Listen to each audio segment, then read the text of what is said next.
prepared 3 delicious ways.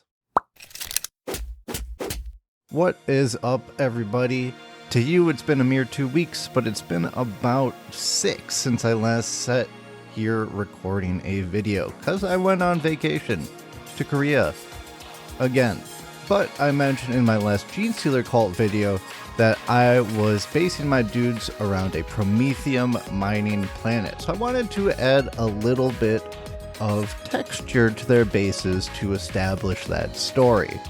Here's how I did it. Getting right into things, I am using a tool that's fairly new to me. It's my first time ever trying this out. And of course, we're talking about UV resin. Now, it's important to note that we aren't actually doing this on a primed or painted model yet, because we don't care about the transparent effects of this resin. We just care about the texture that it leaves behind, which is an extremely smooth one.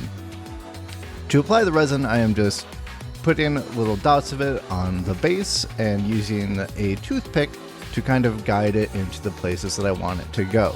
It's viscous enough that you don't really need to line the bases with any sort of container or rim or anything like that. You can just apply it to a base as is. After making sure the resin is where you want it to be, bringing out a UV flashlight and just waving it at the model for a good couple of minutes. The directions say 2 to 4 minutes. I probably did it for closer to 4 or 5 just to be sure, because I am paranoid like that. And I would recommend ventilation, good ventilation, wearing a mask while doing this, as it is releasing some fumes into the room while it's curing. After it has solidly cured, we take the models out for a quick prime. In this case, I'm doing a black primer for hopefully obvious reasons. We get back with the primed models and, well, yeah, the resin was painted over in black paint. What do you expect? But to really make this effect sell as a liquid, we want the surface to be as glossy as possible. And for that, I am turning to MIG or Ammos. They have 2 brand names, but they're the same company. I don't get it. Wet Effects, which is actually really hard to find information about what this stuff actually is, but I think it's an enamel. So we're using mineral spirits in order to clean our brush. If it's an acrylic, oops, but this seemed to work out fine. And we're just painting this over the spots that we tackled with resin before to get that shiny detailing in there. I am curious if doing this could have worked in one step by mixing black ink into the UV resin. But that's only something I thought of afterwards, and I don't know if you can mix inks into UV resin or if that only works with like 2-part epoxy resins and things like that. But hey, if you try it out and it works, let me know in the comments below. And after waiting a few minutes or overnight for these to dry and cure, we are left with these nice shiny effects after 1 or 2 layers of the wet effects is applied. After the rest of this model is painted up, I think that it should sell adequately as sort of a water or liquid effect. And you'll notice that I went ahead and painted the parts of the body of these little Gene Stealer guys as well, because my chosen cult is descendant from a patriarch of the Jormungandr hive fleet, who has kind of this black colored skin and bright yellow armor plating. So hopefully I'll be able to paint up the rest of these guys later on. Now you may be saying, hey Toasty, oil doesn't look like this, it looks like this.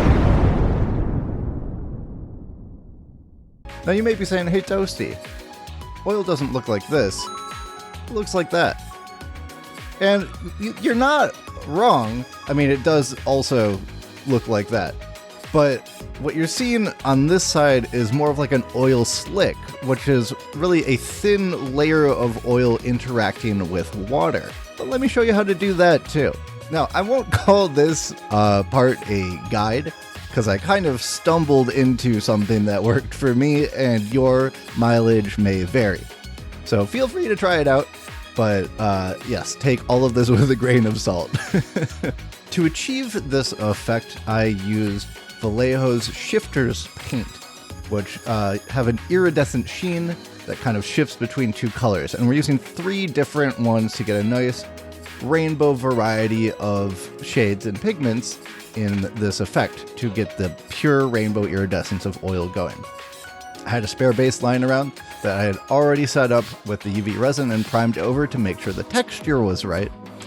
And then I got to painting, kind of just dabbing the shifter's paint here and there, trying to get a good mix, and also just trying to get an even distribution of all the colors.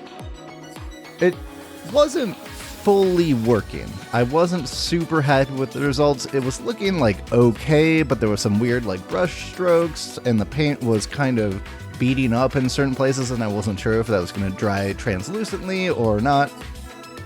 So I decided to experiment a little bit by mixing all 3 of the shifter's paints together and then applying that over the base. And immediately I thought I had fully messed up. It looked terrible. There was no saving it at that point. So I thought to myself, I'll just dab this off on a paper towel and start over. But then I became a secret genius.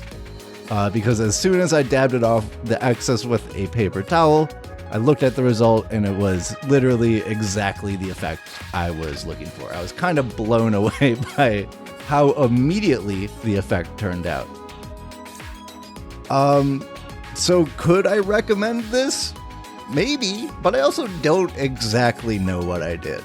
If you try applying your paint in 3 different areas with the 3 different colors, then mix them all together, put them on top of that, and then dab off the excess with a paper towel, it might work. It also might not. But color shifting paints, I think, are an effective way to get these kind of oil slick type of visuals. You just might have to experiment a little bit with it.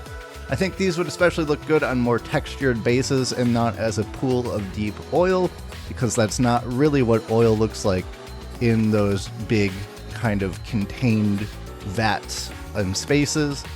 But if you are looking for that more subtle oil puddle kind of effect, why not try it out? But I'm really happy with the way it accidentally ended up going. So does that make me the greatest miniature painter of all time? Yes, probably. I think so. But that is about all for this episode of Toast Hammer. Hope you like these kind of like quick tipped type of videos. I was trying out with the flames one earlier and now this one. So if you did like it, be sure to give it a like. It always helps the channel out. And for more painting tips, modeling hacks, kit bashing, and of course memes, please hit that subscribe button so you don't miss out on a single episode. And I'll see you guys next time. Peace!